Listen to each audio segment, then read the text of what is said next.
right, it's the #2 New Year's resolution behind your health, usually #1. Your financial health, eliminating debt. We've got help for you from our financial expert, Karen Lee, up next.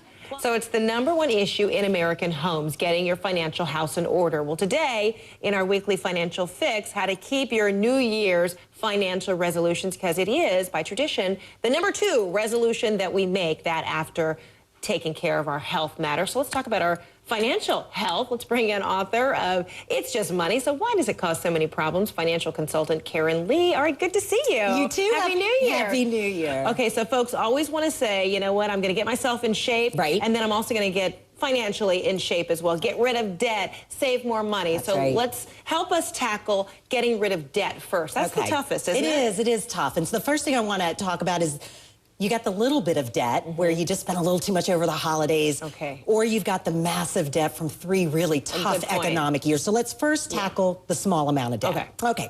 So what we want you to do with that is first go back to the budget and figure out how much you actually can pay towards debt monthly, the minimum amount that you can pay. And then I'd like to see you set it up as an automatic payment from your online banking right to the credit. So that way, no excuses, you know, overspending, can't write out the check, da-da-da. That's right. If we wait to the end of the month, there's usually nothing left. So if you can automate it, and during that time, of course, freeze your credit, do the math, figure out how many months it's going to take, plan a little reward for yourself at the end, and hopefully you clear. When you say freeze your credit, you're just talking about self-discipline, or you're actually okay. Now, if you don't have self-discipline, enlist a friend to take your cards away from you. But yes, don't add anything more to that. Okay. But now let's talk about the big stuff. Probably more Americans, because it's been 3 really. Yeah, and a lot of people have been out of work, so they have borrowed, they've overspent just to survive. So they got massive debt. What I'm going to say to those people is just like if you've got massive amounts of weight to lose, let's make a realistic goal. If this happened over a period of years, don't think you're going to pay it off in 6 months.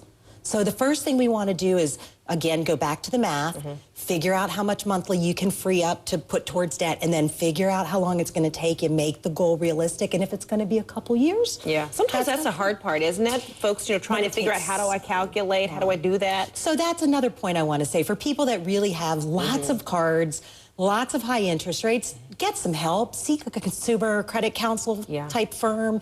Often they can negotiate with the credit card companies for lower interest rates for you, as long as you're partnering with someone like that. Okay. And now you want to save money. Right. And you want to do this simultaneously if you can. It would be nice if you could. Okay.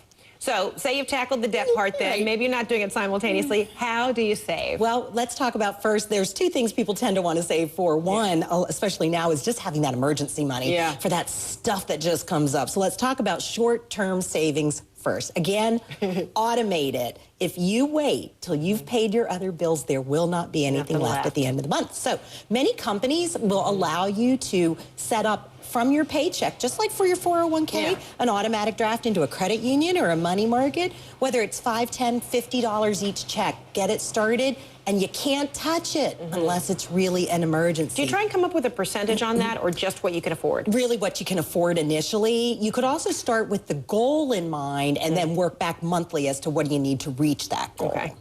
Second one is those longer-term savings, and we've talked about this before, but of course the easiest way to save long-term for retirement is if your company has a 401k. That 401k stuff. Comes out pre-tax, before that check even hits your bank, and that is a good thing. So that's a little tax break too. If you're not investing in your company's 401k, start.